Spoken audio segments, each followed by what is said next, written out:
When police got to the scene, they say they found more than a dozen shell casings here. 2 of those stray bullets hit the Community First Credit Union. As you can see, one of those bullets went into this window. What would you do for the perfect selfie? Which selfie spot is worth the risk? We're obsessed with proving we had the experience instead of just experiencing the experience. But some people are dying for the perfect selfie.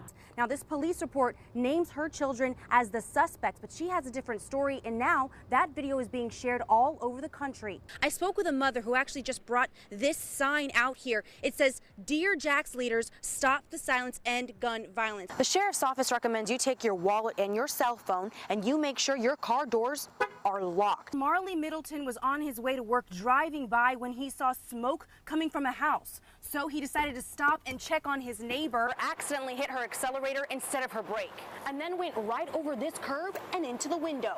Detectives found him 20 hours later, less than half a mile away. I'm on the corner of Beach and Hodges. Let me show you the gas prices. Here at the Speedway, $2.12 a gallon. That's some of the cheapest gas in town. But watch what happens when I turn them off. You wouldn't even be able to tell that I was walking down the street. First Coast News reporter Crystal Bailey is live tonight from that neighborhood where bullet holes went through mattresses, and she joins us now. Crystal? That's right. This is just some of the damage left behind in the drive-by shooting. Windows shattered, doors dented, and behind this bush, bullet holes in the wall. Neighbors saying it sounded like a war zone. They're surprised no one else was injured in this drive-by attack. One elderly woman was sleeping when a bullet hit her mattress. So literally my mother could have been killed in her own bed while she's sleeping. Neighbors like Donna Harper are shaken up after a normal Saturday night turned deadly. I'm scared because I don't feel safe. They heard rapid-fire gunshots come through the street. I have 1, 2, 3 bullet holes in the walls. Neighbors telling me they had to duck for cover. As soon as I heard those first 3 shots, and like I told you earlier, I sleep right there at that corner, I hit the floor. Evidence points to a targeted attack against 29-year-old Tyrese Littlejohn, who had 13 previous arrests in Duval County. Harper estimating between 15 and 20 shots fired. I don't think you get that much gunfire out of a handgun. And Littlejohn was taken to a hospital. He later died. A friend of his tells me he was a good person and provided for his family. I'm live, Crystal Bailey, First Coast News, on your side. A bar in San Marco has done something special this holiday season. They've turned their space into a Christmas-themed pop-up bar. It's all for a good cause. Our Crystal Bailey shows us what it's all about. Grape and Grain Exchange is not your ordinary bar right now. It's one of 82 miracle pop-up bars all around the world. And it's all for a good cause. Check it out. We got really obsessed with Christmas.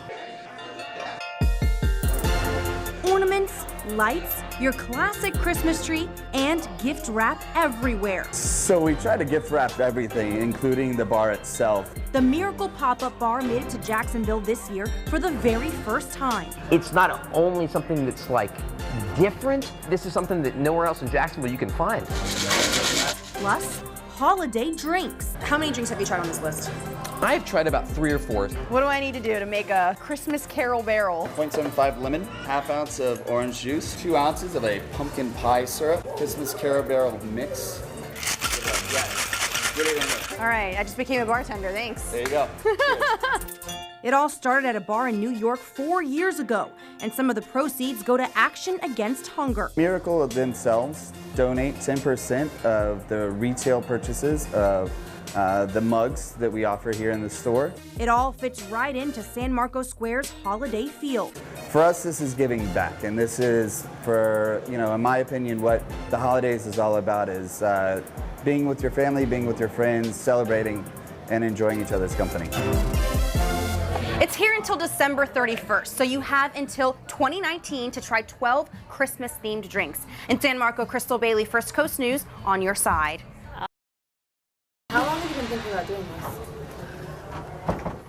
When I could no longer run the 50-yard dash in less than 4 seconds. He says that's why he decided to get a gun. And you know, people over the age of 50 aren't just getting their AARP cards anymore. They're also getting their registration to carry a concealed weapon. They are looking for ways to fight against an attacker because some worry about that perception of widespread crime on our First Coast.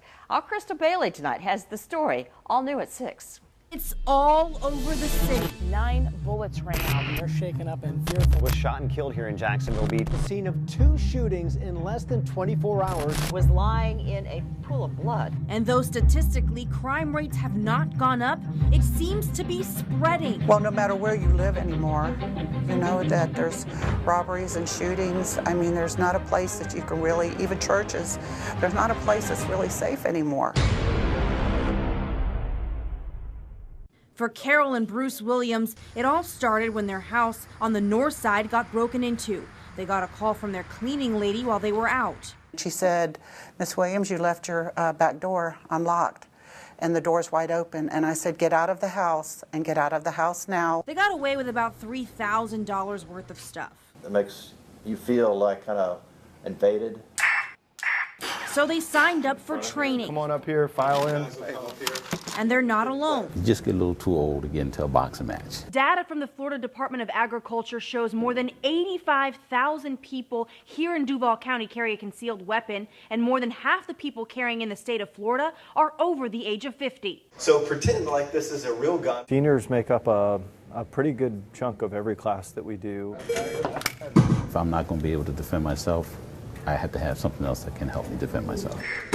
Steve Satchel says he's wanted to do this for years, since he's just not as physically fit as he used to be. The firearm is a great equalizer, because a frail, 90-year-old person with a firearm can defend themselves effectively against a 21-year-old muscular person. Hands-on skills to keep them alert are especially appreciated. You're looking through your peripheral, you're looking in different areas and watching reactions of people. Pop, pop, pop, pop, pop. Because of these classes, the Williams say they feel safer, and they're glad to be able to share life with their great-grandkids, something they might not otherwise have if they were home the day of that break-in. They tell me all the time I feel more confident because I have protection. Crystal Bailey, First Coast News, on your side.